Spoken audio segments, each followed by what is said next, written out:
Hey guys, welcome back. This is Val. In today's video, I want to show you how to add background people to your scenes. Because let's face it, we have a render here with two women talking in a nightclub setting. And it looks pretty cool, but it's kind of empty in the background. Now, adding normal Genesis 8 or 9 characters is a no-go, because as you add them, it kind of weighs down your system, right? So a very quick way you can do is to grab one of your characters. I'm going to just grab this one here on the left and choose copy or create a node instance, right?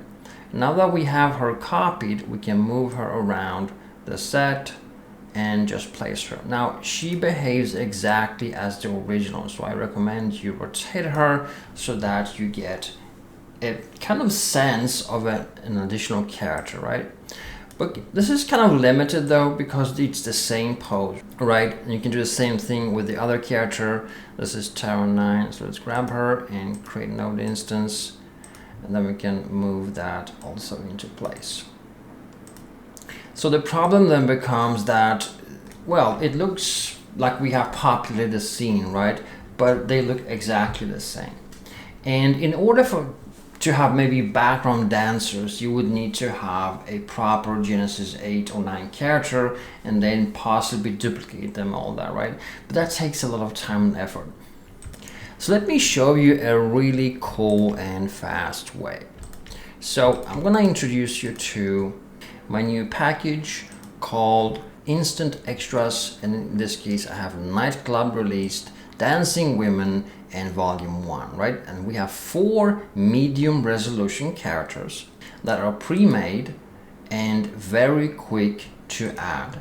These are not heavy characters you have to dress. They are pre-dressed, pre-posed static props, right? And we're gonna now throw in one of them, and as soon as she's loaded, you can just go ahead and select her in the scene, choose translate, grab that Z and X translate, and simply position her any way you like. You can rotate her, add her into place, and when you're done, you can grab another one. Let's grab this one here, click on her, move her into place.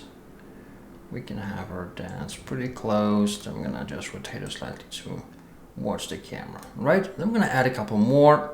So I'm just gonna grab this one over here, select her, move her into place somewhere around here behind the bench, rotate her so it looks natural. You don't want all the people facing the camera just to show off, right? This is something you can add to your renders. Not everything should be perfectly aligned. Some arms should be behind some other items, or something doesn't need to be fully shown, and so forth, right? Then I'm gonna add one more. This one here, click on her and drag her into place, maybe around somewhere around here. All right.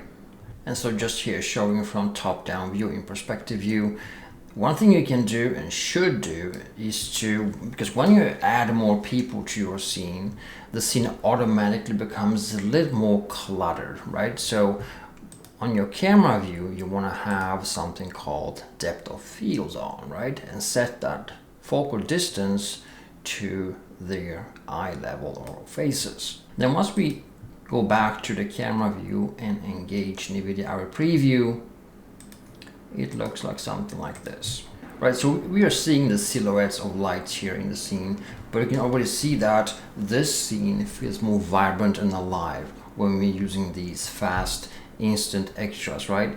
Because they are kind of photoreal. They are designed to look great and just instantly add to your scene. And you don't want to add them too close to your main characters. You want to have a little bit of distance, and you want them to be slightly out of focus, so we maintain the focus on our two girls here and not the background. Now you can of course turn off depth of field. Just go to the camera here and select turn off. That then shows them in full sharpness, which is still kind of okay because they are smaller, right? But when you move these characters slightly too close, they start to receive more lighting, which is meant for the main characters, right? and they also start to interfere with your scene, and it starts to look less kind of, well, storytelling because they're crowded. So keep distant people at a distance, right? These are extras, not your hero elements, and preferably use depth of field on. Guys, that's it for this video. These new characters, go check them out, have fun, and as you